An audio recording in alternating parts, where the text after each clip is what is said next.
Hello কলার, আসসালামু আলাইকুম। Hello, আসসালামু আলাইকুম। ওয়ালাইকুম আসসালাম। জি, আসসালামু আলাইকুম। আমি আপনার লাইভ স্টুডিও কল করছি। আমি একটা জি। জিনিস জানতে চাচ্ছিলাম, আপনাদের স্কিলড ওয়ার্কার স্পন্সরশিপ লাইসেন্স এটা আপনারা লাইক কতদিনের পুরান কোম্পানি হওয়া লাগে? লাইক নতুন কোম্পানি স্পন্সরশিপ লাইসেন্স দিতে পারবো নি আমরা? লাইক আমার পরিচিত একজন ভাই আছেন, তার নিউ কোম্পানি ১ বছর ১.৫ বছর হইছে। রিসেন্টলি তার ফাইল সাবমিট করছেন, ইয়ারলি যে ফাইল সাবমিট করছেন। ট্যাক্সের লাগি এপ্লাই করছেন এবং তার পেই লাইক এটা কিন্তু আমরা ওইবনি। তো আপনি কি ১ বছরের ট্যাক্স রিটার্ন সাবমিট করেছেন? জি, রিসেন্টলি লাইক ফাইলটা নিয়ে করছেন আপডেট মানে সাবমিট করার জন্য উনি সবকিছু রেডি করছে। Hopefully like by this month এটা সাবমিট করে দিবা। ওকে, তো এবার আপনার প্রশ্নটা উত্তর দিই। সেটা হচ্ছে যে আপনি একটি কোম্পানি কিংবা একটি বিজনেস আপনি রান করেন, আপনি স্পন্সর লাইসেন্সের জন্য অ্যাপ্লিকেশন করতে চাচ্ছেন এবং আপনার কোম্পানিটা খুব বেশি পুরনো না, কিন্তু আপনার কাছ থেকে আমি জানতে পারলাম যে এটার ট্যাক্স রিটার্ন খুব শীঘ্রই, তার মানে অ্যাটলিস্ট ১ বছর হয়ে যাচ্ছে। তো এই যে পুরনো কিংবা নতুন কোম্পানির ব্যাপারে কিছু বলা নাই, শুধু বলা আছে কি কি ডকুমেন্টস লাগবে। তার ভিতরে একটা ইম্পর্টেন্ট ডকুমেন্ট হচ্ছে যে সিটি 600, যেটা মূলত যে কোনো কোম্পানির তাদের যে কর্পোরেট ট্যাক্স দেওয়া লাগে সেটা মূলত এই দেওয়ার পরে এই ফর্মটা, এই ডকুমেন্টটা তারা পাই থাকে।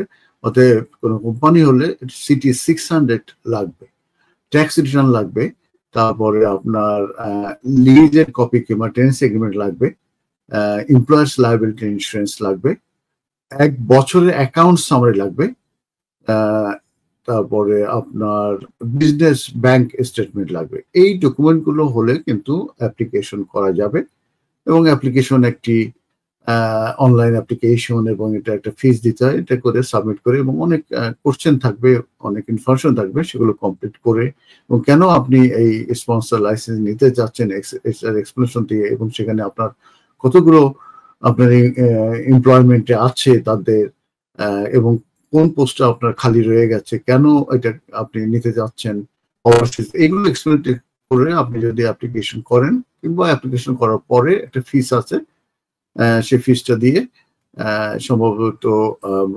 550 এরকমের কম বেশি হবে। অ্যাপ্লিকেশনটা আপনি করে দিলেন, করে দেওয়ার পরে একটা সার্টেন পিরিয়ড মতো সময় নেবে এবং ওদের যদি কোনো রিকুইজিশন থাকে তখন তারা কিন্তু সেটা চাইবে। তো এই ডকুমেন্টগুলো যদি আপনার থাকে তাহলে তো নতুন আর পুরনো কোনো ব্যাপার হচ্ছে না। একটা কোম্পানি যদি ১ বছর হয় তাতে কিন্তু ট্যাক্স রিটার্ন সাবমিট করতে হয় এবং সেক্ষেত্রে ট্যাক্স রিটার্ন সাবমিট করলে ট্যাক্স রিটার্নের ডকুমেন্ট, তারপরে সিটি 600 এর ডকুমেন্ট, এগুলো কিন্তু আপনারা পাবেন। তো আর সেলফ এমপ্লয়েড হলে একটু অন্য রকমের ডকুমেন্ট লাগে, এসএ 302 সহ অন্যান্য ডকুমেন্ট গুলো লাগবে। তো আর যদি একেবারে নতুন কোম্পানি হয় যে আপনার ৬ মাস আগে হয়েছে, তাদের তো আর ১ বছরের অ্যাকাউন্ট সামারি হচ্ছে না।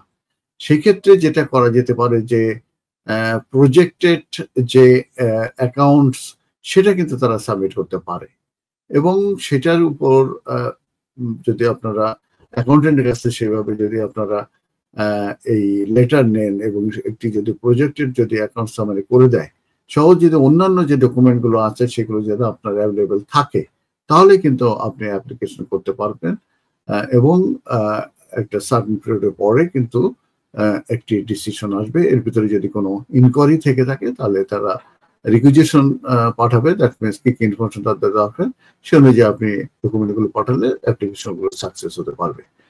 আমি মনে হয় যে আপনাকে বোঝাতে পেরেছি যে আপনার নতুন কোম্পানি এবং পুরনো কোম্পানির ভিতরে পার্থক্য কি। ধন্যবাদ আপনার কলের জন্য। নেক্সট বলুন।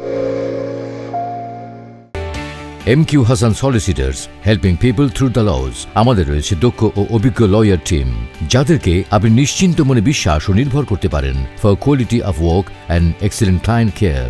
MQ Hassan Solicitors, managed and supervised by renowned and experienced solicitor Mohammad Kamrul Hassan. Immigration, asylum, human rights, divorce and lease সহ সকল ধরনের আইনি বিষয়ে সঠিক নির্দেশনা নিতে আজই যোগাযোগ করুন MQ Hassan Solicitors, 37 New Road, London E1 1HE.